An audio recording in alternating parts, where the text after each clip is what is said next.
दोस्तों, इस वीडियो में हम एक बहुत ही इंपॉर्टेंट सेक्टर को कवर करने वाले हैं। लेकिन आपने अभी तक अगर हमारे चैनल को सब्सक्राइब नहीं किया है तो ज़रूर सब्सक्राइब कर लीजिएगा, क्योंकि डेली बेसिस पे या अल्टरनेटिव डेज पे आपको वीडियोस मिलते रहते हैं। और मैं कोशिश करता हूँ अलग अलग सेक्टर स्पेसिफिक वीडियो आपके में लेके आऊँ, अलग अलग स्टॉक स्पेसिफिक वीडियो लेके आऊँ, साथ ही साथ मार्केट स्पेसिफिक क्या कुछ न्यूज़ चल रही है उसको भी मैं कवर करने की कोशिश करता हूँ आपके लिए। आपके कुछ व्यूज़ होते हैं, कुछ स्टॉक स्पेसिफिक इन्फॉर्मेशन चाहिए होती है, तो उस पे भी मैं कोशिश करता हूँ अपने वीडियो में कवर करूँ। तो चलिए दोस्तों, ये जो सेक्टर है वो है रेलवे इंफ्रास्ट्रक्चर सेक्टर। देखिए, रेलवे में अगर आप देखोगे कुछ टाइम पहले काफ़ी ज़्यादा हमें रैली देखने को मिल रही थी। अब जो ये रैली होती है उस टाइम पे क्या होता है, हर स्टॉक एकदम टॉप पोजीशन पे जाता है और तब हम उसके बारे में डिटेल में डिस्कस करते हैं। हर कोई उसके बारे में जानना चाहता है, हर कोई उसमें इन्वेस्टमेंट करना चाहता है। लेकिन जब स्टॉक इस पोजीशन में होता है और हमें लगता है कि इसमें कुछ मूवमेंट हो सकता है, तो कहीं ना कहीं उसके बारे में पढ़ना आपके लिए ज़्यादा प्रॉफिटेबल हो सकता है। बिकॉज अगर आप देखोगे काफ़ी ज़्यादा गिरावट होने के बाद कुछ स्टॉक ऐसे हैं जिसमें हमें काफ़ी अच्छी रैली देखने को मिल रही है। हालांकि मेरा किसी भी तरह का कोई बाइंग और सेलिंग का रिकमेंडेशन नहीं होता है, लेकिन जिस तरह से मार्केट में न्यूज़ देखने को मिल रही है, कहीं ना कहीं रेलवे स्टॉक में हमें काफ़ी बड़ा मूवमेंट होता हुआ दिख रहा है। अब इसको लेकर के बहुत ज़्यादा पॉजिटिव न्यूज़ तो नहीं है। देखिए, होता क्या है कि मार्केट में जब करेक्शन होता है या पर्टिकुलर किसी सेक्टर में गिरावट होती है, हर एक कंपनी से रिलेटेड हमें पॉजिटिव न्यूज़ भी देखने को मिलती है। लेकिन फिर भी स्टॉक में देखोगे बहुत ज़्यादा हमें तेज़ी देखने को नहीं मिलती। फिर भी देखोगे मार्केट में नेगेटिव सेंटिमेंट्स हैं, स्टॉक में गिरावट है, हमें लगातार ऑर्डर की न्यूज़ देखने को मिलती है, लेकिन फिर भी बहुत ज़्यादा रैली देखने को नहीं मिल जाती है। लेकिन जब पूरे सेक्टर में ग्रोथ होती है तो थोड़ा सा भी ऑर्डर से रिलेटेड न्यूज़ आती है तो स्टॉक में हमें काफ़ी ज़्यादा रिकवरी होती हुई दिख जाती है। हालांकि हर जगह देखोगे तो रेलवे सेक्टर से रिलेटेड कंपनियां जो हैं वो हमें यहाँ पर चर्चा में देखने को मिल रही हैं। अब अगर हम कुछ कंपनी के बारे में रिसर्च करेंगे, सेक्टर के बारे में रिसर्च करेंगे, तो आपको देखने को मिलेगा कि इंडिया का जो रेलवे सेक्टर है वो कहीं ना कहीं ग्रोथ का पोटेंशियल तो रखता ही है। रीज़न क्या है, गवर्नमेंट के इनिशिएटिव हमें देखने को मिल रहे हैं और उसके साथ में लोगों का सेंटिमेंट्स तब हर्ट होता है जब गवर्नमेंट की तरफ से ज़्यादा बड़ा बजट की अनाउंसमेंट नहीं होती है, अगर हम पर्टिकुलर रेलवे सेक्टर की बात करें। फिर भी अगर आप ग्रोथ के पॉइंट ऑफ व्यू से देखोगे तो कहीं ना कहीं ग्रोथ की रिक्वायरमेंट तो है ही रेलवे सेक्टर को। रीज़न क्या है, जो ट्रैक होते हैं उनको चेंज किए जा रहे हैं, क्योंकि नए जो ट्रेनें आ रही है, वंदे भारत जो ट्रेनिंग है, हाई स्पीड ट्रेन की बात करोगे, उनको चलने के लिए नए ट्रैक तो बिछाए जाएंगे। तो जो कंपनियां इसमें काम कर रही हैं वो कहीं ना कहीं ग्रो करेंगी, उनको ऑर्डर मिलते हुए दिखेंगे। और एनुअली देखोगे लगभग 5,000 ज़्यादा किलोमीटर के जहाँ पे ट्रैक हमें आने वाले टाइम पे बिछते हुए दिखेंगे। और कैपेसिटी एगमेंटेशन की बात करते हैं, वो भी आपको देखने को मिलेगा यहाँ पर। और फ्लीट कैपेसिटी की बात करोगे, कहीं ना कहीं कैपेसिटी तो बढ़ रही है ना, डिमांड बढ़ रही है यहाँ पर। इलेक्ट्रिफिकेशन की बात करेंगे, ये बहुत ज़्यादा इंपॉर्टेंट है क्योंकि रेलवे इलेक्ट्रिफिकेशन में बहुत ध्यान दिया जा रहा है और जो कंपनियां इसमें काम कर रही हैं उसमें भी ग्रोथ देखने को मिल रही है। मॉडर्नाइजेशन और टेक्नोलॉजी की बात करते हैं तो देखोगे कुछ सेफ्टी को ध्यान दिया जा रहा है, तो कवच कहीं ना कहीं ज़्यादातर ट्रेनों में हमें देखने को मिल रहा है। इससे क्या होता है, एक्सीडेंट के चांसेस कम हो जाते हैं।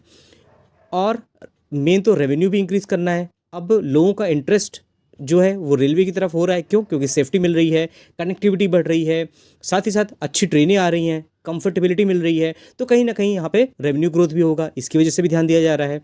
पैसेंजर ग्रोथ तो यहाँ पे हो ही रही है, लोगों का अट्रैक्शन बढ़ रहा है रेलवे में। कनेक्टिविटी के साथ में अगर आप देखोगे टूरिज्म में भी ध्यान दिया जा रहा है गवर्नमेंट की तरफ से। खासकर अगर आप देखोगे तो स्पिरिचुअल टूरिज्म आप देखोगे पिछले कुछ टाइम से हमें ज़्यादा देखने को मिल रहा है। उसकी वजह से भी क्या है कि रेलवे का रेवेन्यू बढ़ता हुआ दिख रहा है। अब इन्वेस्टमेंट के पॉइंट ऑफ व्यू से अगर आप देखोगे तो कहीं ना कहीं हम सोचते हैं लॉन्ग टर्म इन्वेस्टमेंट के पॉइंट ऑफ व्यू में। अगर आप शॉर्ट टर्म मिड टर्म अगर सोचोगे ना तो कहीं ना कहीं आपको फ़ायदा नहीं मिलेगा। लेकिन अगर हम शॉर्ट लॉन्ग टर्म का सोचते हैं तो इंफ्रास्ट्रक्चर डेवलपमेंट होगा, तो कहीं ना कहीं यहाँ पर ग्रोथ होने की पॉसिबिलिटी होती है। सेफ्टी कंसर्न की बात करते हैं, इंफ्रास्ट्रक्चर की बात करें, प्राइवेट सेक्टर इन्वॉल्वमेंट की बात करें, सब कुछ आपको यहाँ पे देखने को मिल रहा है। ओवरऑल अगर आप देखोगे तो कहीं ना कहीं रेलवे सेक्टर में तो ग्रोथ है ही। अब इसमें अगर आप देखते हो आरवीएनएल का नाम सबसे ज़्यादा आता है, क्यों? क्योंकि जब हम डिफेंस की बात करते हैं तो एचएएल का नाम आता है, वहीं पे आरवीएनएल बहुत बड़ा प्लेयर है। इवन आप देखोगे बहुत सी ऐसी कंपनियां हैं जहाँ पे आपको क्लाइंट के रूप में आरवीएनएल देखने को मिलता है। अब जिन लोगों ने रैली देख करके इन्वेस्टमेंट किया, देखिए मैं आपको हमेशा बताऊँ ना, ट्रेंड को तो फॉलो करना चाहिए, लेकिन ऐसा भी फॉलो नहीं करना चाहिए कि एकदम टॉप में जब कंपनियां हो तो आप उसको आइडेंटिफाई करें और उसको लेने की कोशिश करें। क्योंकि जो लोग यहाँ पे लिए हुए हैं वो कहीं ना कहीं यहाँ पर परेशान तो हो ही रहे हैं, लेकिन जिन लोगों ने कंपनी के बारे में समझा, कंपनी के बारे में पढ़ा, उनको कहीं ना कहीं लगता है कि ग्रोथ का पोटेंशियल कंपनियों में है। और अभी के टाइम में देखोगे, अगर हम 1 महीने का चार्ट देखते हैं तो ये देखिए किस तरह से यहाँ पे रिकवरी होती हुई दिख रही है। 6 महीने का चार्ट देखोगे तो गिरावट भी यहाँ पे देखने को मिल रही थी। मेरा किसी भी तरह का कोई बाइंग का रिकमेंडेशन नहीं है, सेलिंग का नहीं है, लेकिन मैं क्या कर रहा हूँ, एक थीम से रिलेटेड बात कर रहा हूँ। और अगर आप थीम को समझते हो तो कहीं ना कहीं आप चीज़ों को आइडेंटिफाई कर पाओगे। मार्केट कैपिटलाइजेशन देखोगे, बहुत लाख करोड़ की मार्केट कैप नहीं है, 85,000 करोड़ की मार्केट कैपिटलाइजेशन देखने को मिल जाती है। साथ ही साथ अगर आप देखोगे इरकॉन इंटरनेशनल की, तो सारी कुछ कंपनियां हैं जो रेलवे सेक्टर में काम कर रही हैं। देखिए इसकी मार्केट कैपिटलाइजेशन कितनी है, 17,000 करोड़ की है। अब एक दिन में जो रैली हुई है 6-6.5% की, अब जो 5 दिन पहले आइडेंटिफाई किए होंगे, आप देखो यहाँ से यहाँ तक में कितना रिटर्न बन रहा है, 20% का रिटर्न बन रहा है।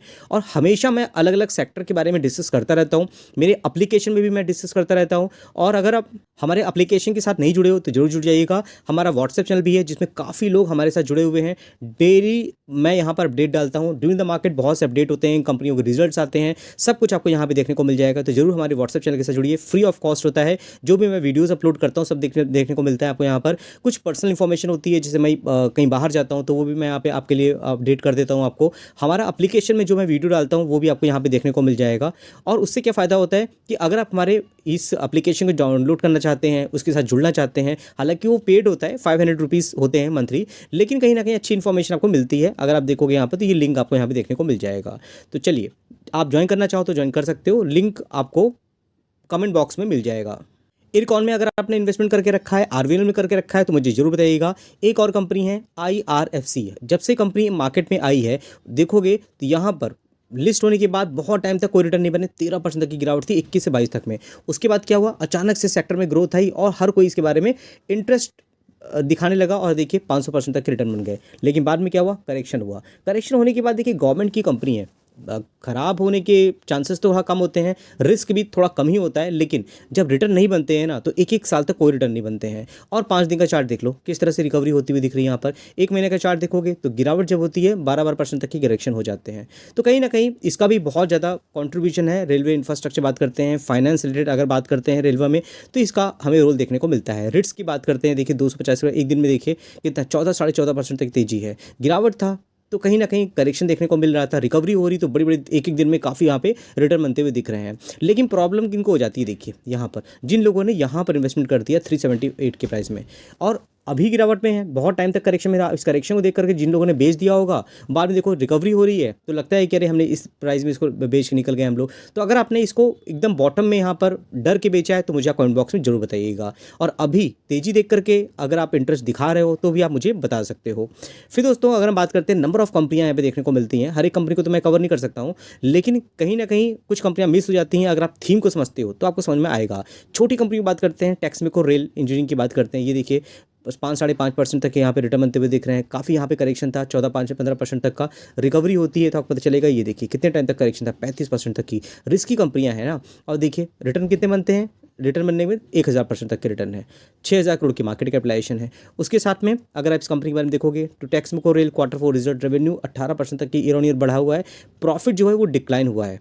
लेकिन कहीं ना कहीं रेलवे इंफ्रास्ट्रक्चर में इसका काम है। रेलवे की बात करेंगे, प्राइवेट कंपनी है। अगर रेलवे कोचेस की बात करते हैं, इंजीनियरिंग की बात करते हैं तो इसका काम देखने मिलता है। जुपिटर वैगन की बात करते हैं, देखिए वंदे भारत की कोचेस बन रहे हैं। अब इसका काम क्या होता है, कोचेस से रिलेटेड तो काम है।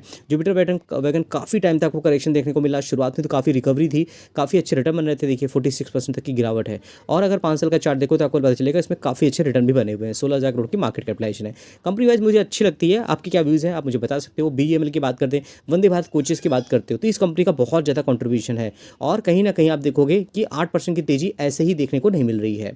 करेक्शन हुआ, बड़े बड़े करेक्शन देखने को मिले, बाद में देखोगे यहाँ पर तो रिकवरी भी आपको यहाँ पर उसी हिसाब से देखने को मिल रही है। इसकी भी मार्केट कैपिटलाइजेशन छोटी नहीं है, 15,000 करोड़ की मार्केट कैपिटलाइजेशन है, तो जरूर इसको आप फोकस कर सकते हो। रामकृष्ण फोर्जिंग की बात करते हैं, एक दिन में इसमें भी काफ़ी अच्छी रिकवरी है। 6 महीने का चार्ट देखोगे तो भारी भरकम गिरावट देखने को मिल रही है। 5 साल का चार्ट देखोगे तो यहाँ पर करेक्शन देखने को मिल रहा है, हालांकि इसमें काफ़ी अच्छी तेजी देखने को मिल रही है। तो ओवरऑल अगर आप थीम को समझ रहे हो और अगर आप लॉन्ग टर्म के प्रॉस्पेक्ट से सोच रहे हो तो कहीं ना कहीं इन सब कंपनियों में आपने किसको लेकर रखा है मुझे आप कमेंट बॉक्स में बता सकते हो।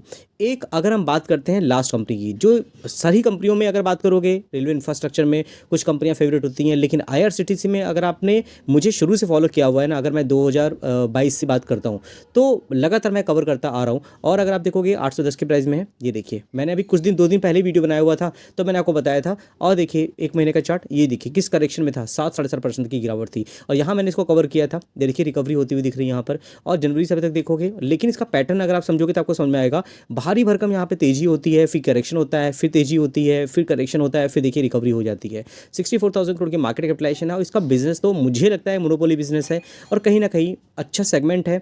मैंने बताया स्पिरिचुअल टूरिज्म बढ़ रहा है, लोगों का इंटरेस्ट बढ़ रहा है, कनेक्टिविटी बढ़ रही है रेलवे में, तो कहीं ना कहीं यहाँ पे रेवेन्यू जनरेट होगा तो इस कंपनी के रिजल्ट अच्छे आएंगे, तो कोई भी इसको आगे बढ़ने से नहीं रोक सकता है। बाकी रेलवे इंफ्रास्ट्रक्चर को लेकर के आपके क्या व्यूज़ है मेरे साथ शेयर कर सकते हो। फिर मिलते हैं नेक्स्ट वीडियो में। हमारा व्हाट्सएप चैनल आपके लिए है, आपने अगर ज्वाइन नहीं किया है तो कमेंट बॉक्स में मैंने लिंक दे दिया है, वहाँ जाकर के आप ज्वाइन कर सकते हो। ठीक दोस्तों, चैनल को लाइक करिए, शेयर करिए, सब्सक्राइब करिए। फिर मिलते हैं नेक्स्ट वीडियो में, तब तक के लिए थैंक यू।